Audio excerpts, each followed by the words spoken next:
అందరికీ నమస్కారం. The education ఛానల్కి స్వాగతం. జేఈ మెయిన్స్ పరీక్షలు రాశారు, ఫలితాలు వచ్చాయి, ఎవరికి ఎంత పర్సంటైల్ అనేది తేలింది.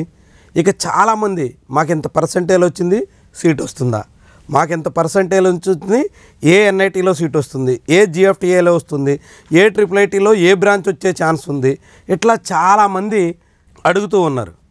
అసలు ఇంతకీ సీట్లు కేటాయింపు ఎట్లా జరుగుతుంది, కేటాయింపు ప్రాసెస్ ఏంటి, ఇది ప్రతి ఒక్క స్టూడెంట్ పేరెంట్ కూడా తెలుసుకోవాల్సినటువంటి అవసరం ఉంది.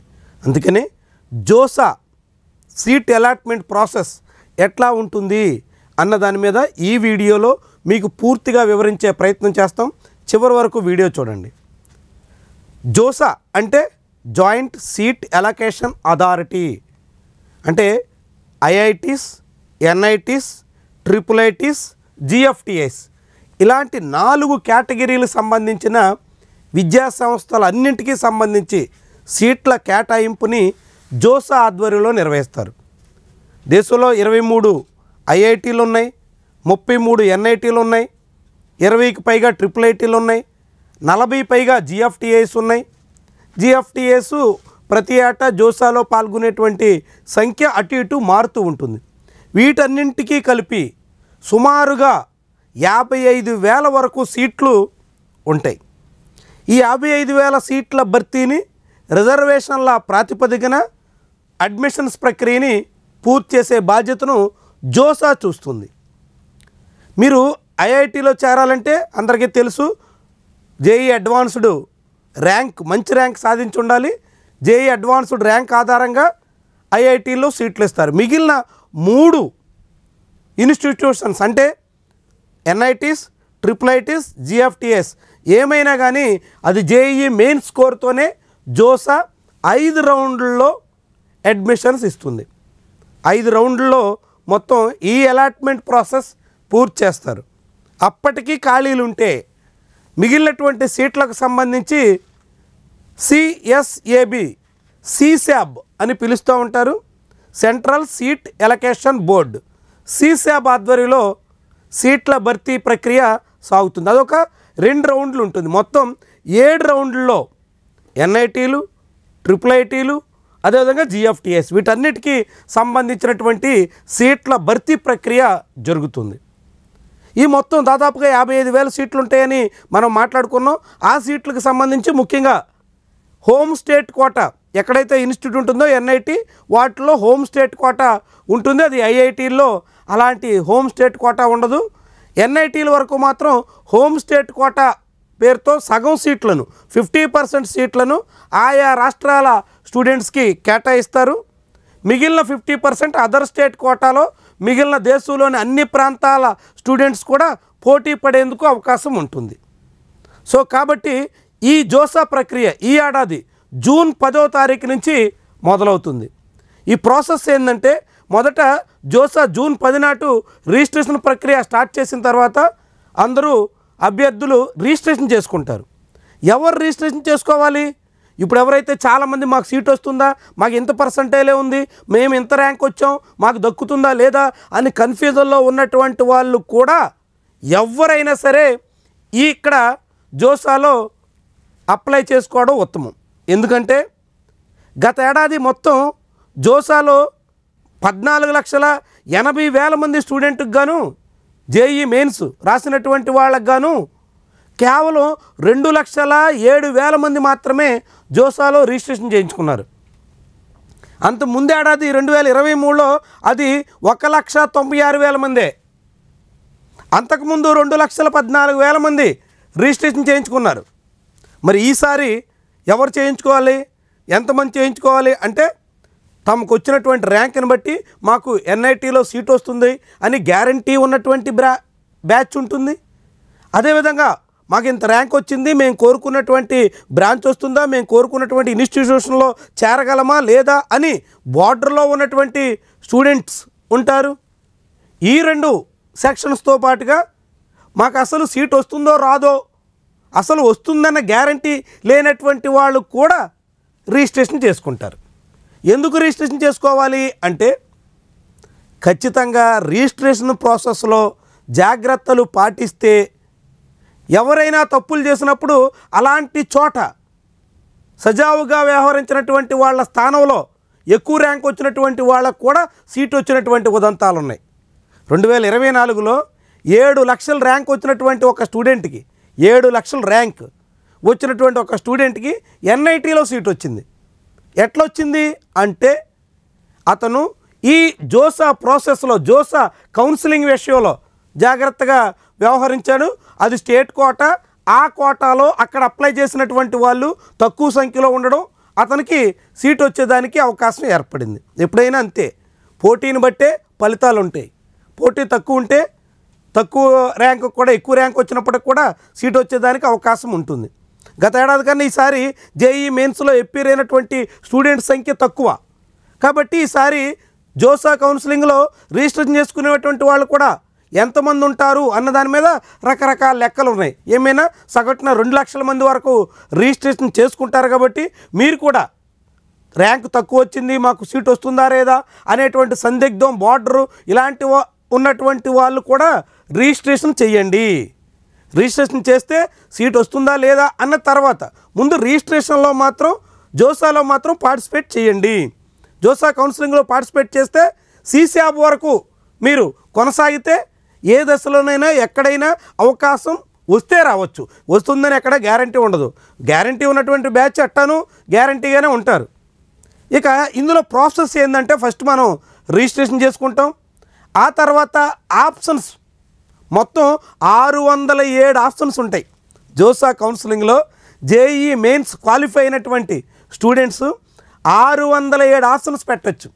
హయ్యెస్ట్ 607 అంటే మొత్తం దేశంలో ఉన్నటువంటి అన్ని ఇన్స్టిట్యూషన్ సంబంధించిన అన్ని బ్రాంచ్లు మీకు ఆప్షన్స్గా కనిపిస్తాయి.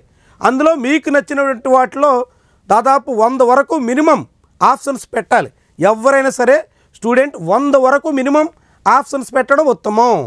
100 ఎందుకు పెట్టాలి అంటే కనీసంగా మీ పరిగణలో తీసుకున్నప్పుడు ఏదో ఒక స్థాయిలో ఏదో ఒక చోట అవకాశం రావడానికి ఛాన్స్ ఉంటుంది. కాబట్టి మొత్తం 607 అంటే అందులో కొన్ని జిఎఫ్టిఎస్ ఉంటాయి.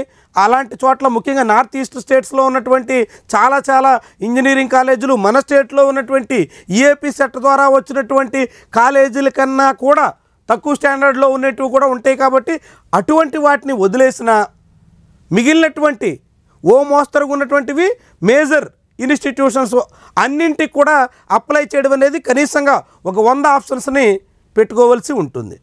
100 ఆప్షన్స్లో ఏం పెట్టాలి అంటే మొదట మీకు ఏం కావాలంటే అదే టాప్లో ఉంచాలి. ఉదాహరణకి మీరు ఏదైనా ఒక చోట ఎలక్ట్రికల్ ఇంజనీరింగ్ వస్తేనే చేరతాను అని అనుకుంటున్నారనుకో, అదే టాప్లో పెట్టుకోవాలి. లేదు నాకు మెకానికల్ ఇంజనీరింగే కావాలి అని కోరుకుంటే అదే ఉండాలి. లేదు ఎన్నైనా సరే నాకు కంప్యూటర్ ఇంజనీరింగ్ కోర్ బ్రాంచ్ వస్తేనే నేను ఎన్ఐటీ అయినా సరే చేరతాను, లేకుంటే నాకు వద్దు అనుకున్నటువంటి సెక్షన్ ఉంటే వాళ్ళు ఎన్ఐటీనే టాప్లో ఉంచుకోవాలి.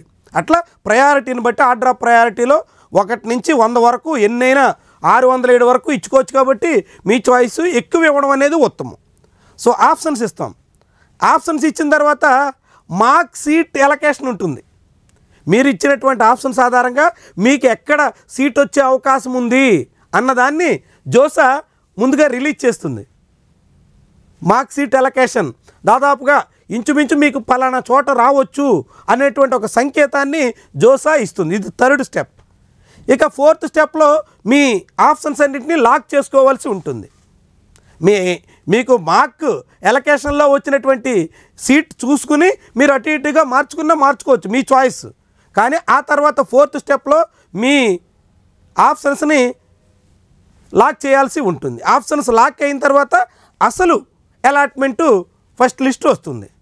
ఫస్ట్ లిస్ట్ వచ్చిన తర్వాత మీకు సీటు అలకేట్ అయితే ఓకే, లేకుంటే మీరు నెక్స్ట్ రౌండ్ చూసుకోవాల్సి ఉంటుంది. కానీ ఆ సీటు ఎలకేట్ అయినటువంటి వాళ్ళలో మళ్ళీ 3 రకాల ఆప్షన్స్ ఉంటాయి.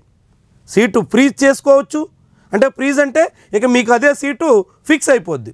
ఉదాహరణకి మీకు ఎన్ఐటి వరంగల్లో ఎలక్ట్రికల్ ఇంజనీరింగ్ వచ్చింది, లేదంటే ఈసీఈ వచ్చింది, లేదంటే కంప్యూటర్ సైన్స్ వచ్చింది. మీకు వచ్చినటువంటి బ్రాంచ్ మీకు ఫిక్స్ అనుకుంటే మీరు దాన్ని ఫ్రీజ్ చేసుకోవచ్చు. ఫ్రీజ్ చేస్తే మీరు ఇక నెక్స్ట్ రౌండ్కి వెళ్ళేదానికి ఆస్కారం ఉండదు. తర్వాత ఫ్లోట్ అని కూడా ఉంటుంది, 2వ ఆప్షన్ ఫ్లోట్ అంటే ఏంటంటే మీకు ఈ సీట్ ఉంటుంది, ఇంకా నెక్స్ట్ ఇంకా దానికన్నా బెటర్ ఆప్షన్స్ మీకు ఇంకా ఏమైనా కావాలంటే మీరు నెక్స్ట్ రౌండ్లో కూడా పార్టిసిపేట్ చేయొచ్చు. అది float option. First option freeze, మీకు వచ్చింది ఆ బ్రాంచు ఆ ఇన్స్టిట్యూట్ మీకు నచ్చింది, మీరు ఇంక నెక్స్ట్ రౌండ్కి వెళ్ళక్కాలి వద్దనుకుంటున్నారు, మళ్ళీ నెక్స్ట్ రౌండ్కి వెళ్తే మళ్ళీ సీటు మారిపోద్దేమో ఎందుకు వచ్చింది అనుకుంటున్నారు, కాబట్టి మీరు ఆ సీట్ని ఫ్రీజ్ చేసుకుంటే మీరు అక్కడితో ఆగిపోతారు. లేదు ఫ్లోట్ అంటే మీకు ఆ సీట్ ఉంటుంది, మళ్ళీ నెక్స్ట్ రౌండ్కి వెళ్ళొచ్చు. మూడోది స్లైడ్, ఈ సీట్ వద్దు నేను నెక్స్ట్ రౌండ్కి వెళ్తాను అంటే మీకు నచ్చినటువంటి బ్రాంచ్ వచ్చింది, మీకు సెట్ కానటువంటి ఇన్స్టిట్యూషన్ వచ్చింది, కాబట్టి మీరు స్లైడ్ తీసుకుని నెక్స్ట్ రౌండ్కి వెళ్ళేదానికి అవకాశం ఉంటుంది. ఇట్లా 3 రకాల ఆప్షన్స్ ఉంటాయి. ఆ తర్వాత మీరు ఫ్రీ చేసుకున్నటువంటి వాళ్ళందరికీ కూడా డాక్యుమెంట్స్ వెరిఫికేషన్ ఉంటుంది. డాక్యుమెంట్ వెరిఫికేషన్ అయిన తర్వాత నెక్స్ట్ స్టెప్లో మీరు ఫీజు చెల్లించాల్సి ఉంటుంది. జోసాకి ఫీజు ఉంటుంది, అది అప్పుడు ఈసారి ఎంత పెడతారని చూడాలి. ఆ ఫీజుని మీరు చెల్లిస్తే మీ సీటు కన్ఫర్మ్ అయినట్టు ఒక డాక్యుమెంటు డౌన్లోడ్ చేసుకుని అది తీసుకుని మీకు అలాట్ అయినటువంటి మీకు అడ్మిషన్ వచ్చినటువంటి ఇన్స్టిట్యూషన్కి వెళ్ళాల్సి ఉంటుంది. ఇట్లా 5 రౌండ్లలో జోసా కౌన్సిలింగ్ జరుగుతుంది. ఇది మొత్తం ప్రాసెస్. రిజిస్ట్రేషను, ఆప్షన్స్, తర్వాత మార్క్ అలాట్మెంటు, తర్వాత ఆప్షన్స్ లాక్ చేయడం, తర్వాత సీట్ అలొకేషన్ తర్వాత ఆప్షన్గా మీరు ఫ్లోటా లేకుంటే ఫ్రీజా కాకుంటే స్లైడా అనేటువంటి ఆప్షన్స్, ఆ తర్వాత డాక్యుమెంట్ వెరిఫికేషన్, తర్వాత ఫీజు చెల్లించి మీరు అలాట్మెంట్ ఆర్డరు రిసీవ్ చేసుకోవడం. ఇది ప్రాసెస్. ఈ రీతిన మొత్తం జోసా కౌన్సిలింగ్ 5 రౌండ్ల్లో ఉంటుంది. ఈ రౌండ్స్ తర్వాత మళ్ళీ సీశాప్ కూడా ఉంటుంది. సీశాప్కి సెపరేట్ రిజిస్ట్రేషన్ ఉంటుంది, సెపరేట్ ప్రాసెస్ కూడా ఉంటుంది. సో దానికోసం కూడా మనం మరొక వీడియో చేద్దాం. ఇది జోసా కౌన్సిలింగ్కి సంబంధించి. ఈ జోసా కౌన్సిలింగ్లో ఎవరు పార్టిసిపేట్ చేయాలంటే ఎవరైనా సరే మొత్తం 75% ఇంటర్మీడియట్లో మార్క్స్ వచ్చుండి, చాలా గుర్తుపెట్టుకోండి, ఇంటర్మీడియట్ మార్క్స్లో 75% రాకపోతే మీరు ఎలిజిబుల్ కాదు. మీకు మంచి ర్యాంక్ రావచ్చు జేఈ మెయిన్స్లో, 75% లేకపోతే వాళ్ళు ఎలిజిబుల్ కాదు. అదే సమయంలో లోకల్ కోటా ఎవరికి వస్తుంది అంటే మీరు ఎక్కడైతే ఇంటర్మీడియట్ రాశారో ఏ స్టేట్లో ఇంటర్మీడియట్ ఎగ్జామ్ రాస్తే ఆ స్టేటు మీకు లోకల్గా పరిగణించబడుతుంది. మీరు ఫస్ట్ క్లాస్ నుంచి 10th వరకు ఏ స్టేట్లో చదివినా ఇంటర్మీడియట్ ఎక్కడ చదివారో అక్కడే మిమ్మల్ని లోకల్గా పరిగణిస్తారు. కాబట్టి ఈ స్టేట్ కోటా విషయంలో క్లారిటీ ఇది. అదేవిధంగా ఎవరు పార్టిసిపేట్ చేయాలన్న దాని మీద క్లారిటీ కూడా ఈ వీడియోలో ఇచ్చాను అనుకుంటున్నాం. కాబట్టి మీరు వీటన్నిటిని ఇంకా డౌట్స్ ఉంటే కామెంట్స్ రూపంలో తెలియజేయండి. దాంతోపాటు ఈ వీడియోని మీ ఫ్రెండ్స్ కూడా షేర్ చేయడం మర్చిపోకండి, వాళ్ళకు కూడా ఉపయోగపడుతుంది. పేరెంట్స్ స్టూడెంట్స్ మాత్రం జోసా కౌన్సిలింగ్ ప్రాసెస్ మీద పూర్తి అవగాహనతో ఉండడం చాలా అవసరం. So thank you very much for watching.